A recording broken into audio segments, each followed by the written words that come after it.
पंचायतची जुलमी करवाढ रद्द झालीच पाहिजे। रायगड जिल्ह्यातील सुधागड तालुक्यातील पाली नगर पंचायत प्रशासन आणि नगर रचनाकर कार्यालय अलिबाग यांच्या माध्यमातून मालमत्ता करवाढीच्या अनुषंगाने भक्तनिवास क्रमांक 1 मध्ये जनसुनावणी ठेवण्यात आली होती। मात्र या जनसुनावणीत जुलमी मालमत्ता करवाढी विरोधात पालिकर जनतेत प्रचंड असंतोष आणि संताप पाहायला मिळाला। जुलमी करवाढ रद्द करावी या मागणीसह पाली नगर पंचायत प्रशासनाचा नागरिकांनी यावेळी निषेध व्यक्त केला। पाली गावचे नगर पंचायतीत रूपांतर झाले, मात्र नगर पंचायत होऊन पालीचा सर्वांगीण शाश्वत विकास होईल अशी जी अपेक्षा जनतेला होती त्या अपेक्षा तुर्तास धुळीस मिळाल्या आहेत। जनतेला पायाभूत नागरी मूलभूत सेवा सुविधा देण्यात पाली नगर पंचायत अपयशी ठरली आहे। पालिकरांना स्वच्छ आणि मुबलक पिण्याचे पाणी, सांडपाण्याचा निचरा, वाहतूक कोंडीसह अन्य समस्येची सोडवणूक नगरपंचायत प्रशासनाकडून होत नाही। विकासाच्या अपेक्षांचा जनतेचा पूर्णपणे भ्रमनिराश झालेला आहे।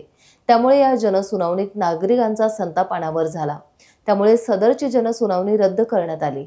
सदर जनसुनावणी वेळी नगर रचनाकर थोंटे, नगरपंचायत मुख्याधिकारी माधुरी मडके, नगराध्यक्ष पराग मेहता, उपनगराध्यक्ष आरिफ मणियार आदींसह पालिकर नागरिक मोठ्या संख्येने उपस्थित होते। मी कपिल नारायण पाटील पालीतील नागरिक आहे आणि आम्ही सर्व नागरिकांच्या वतीने इथे आमच्या समस्या मांडतोय।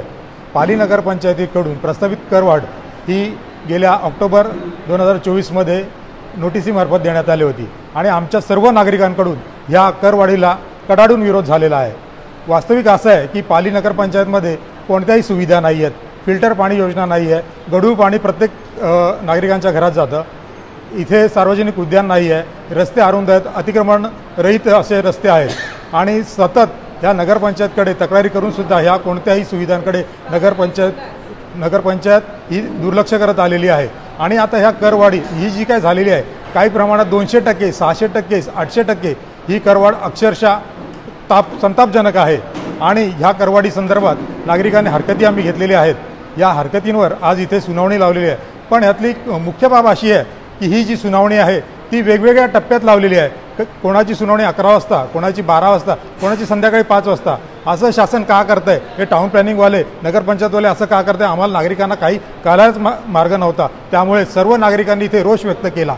या रोष व्यक्त केल्यामुळे नगरपंचायतने नंतर घेऊन ही जी सुनावणी आहे ती सध्या तहकूब करून पुढे एक जनरल बॉडी मीटिंग घेऊन या ज्या करवाढीला विरोध करणार आहेत आणि विरोध केल्यानंतर पुन्हा एकदा एकत्रितपणे ही सुनावणी घेणार आहेत असं आम्हाला ह्या प्रशासनाकडून कळवण्यात आलेलं आहे। तर आजची ही जी काय सुनावणी आहे आणि ह्या ज्या करवाढ विरोधात आहेत, आमच्या सर्व ग्रामस्थ नागरिकांतर्फे आम्ही ह्या करवाढीचाच निषेध करतो। ही जी करवाढ आहे ही जो काही त्यांनी नियम लावलेला आहे, कलम 106 पोट कलम 1चा अ या अन्वये पाली नगरपंचायत ही क दर्जाची असून कोणत्याही करवाढीस पात्र नाही आहे, तरीसुद्धा यांनी कुठल्या निकषांच्या आधारे ही करवाढ केलेली आहे ही आम्हा जनतेला कळत नाही। ही जुलमी करवाढ आहे, ही त्वरित थांबावी ही प्रशासनाला माझी विनंती आहे। सुनील पेवेकर, शिळेशी रोडला राहतो। आम्ही 8 वर्ष राहतो त्या कंपाऊंडमध्ये, फोर्ट व्ह्यू कंपाऊंडमध्ये।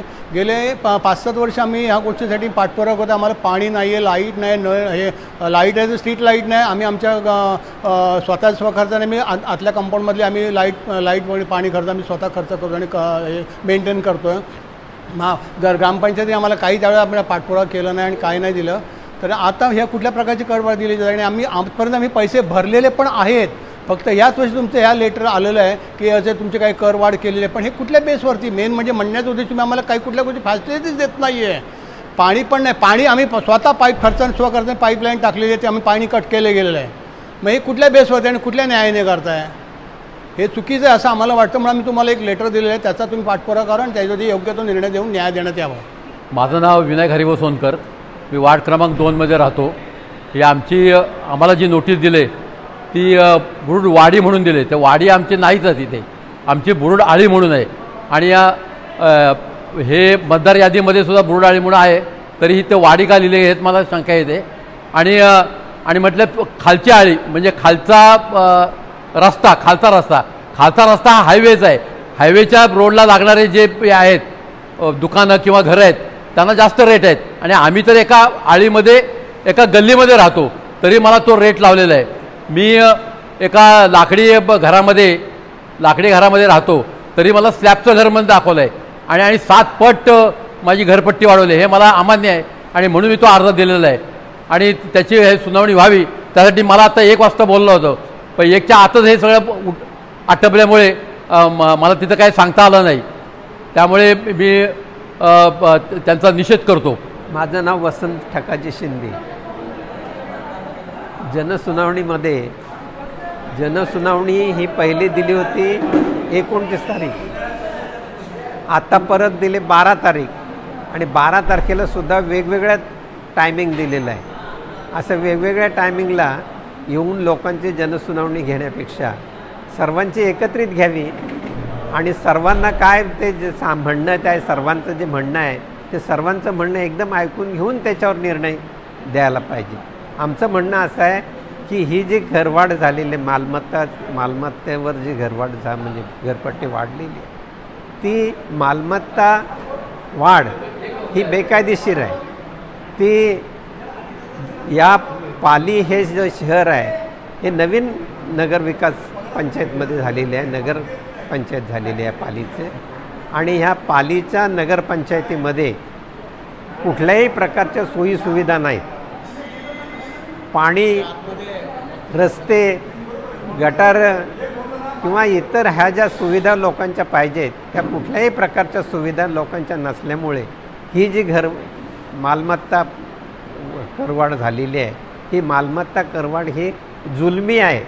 खरं म्हणजे ही रद्द होऊन याच्यावर पुन्हा विचार करून योग्य ते करवाढ व्हायला पाहिजे असं आमचं मत आहे. टाइम्स डिजिटलला लाईक करा, शेअर करा, सबस्क्राईब करा आणि बेल आयकॉन दाबायला विसरू नका. Times digital.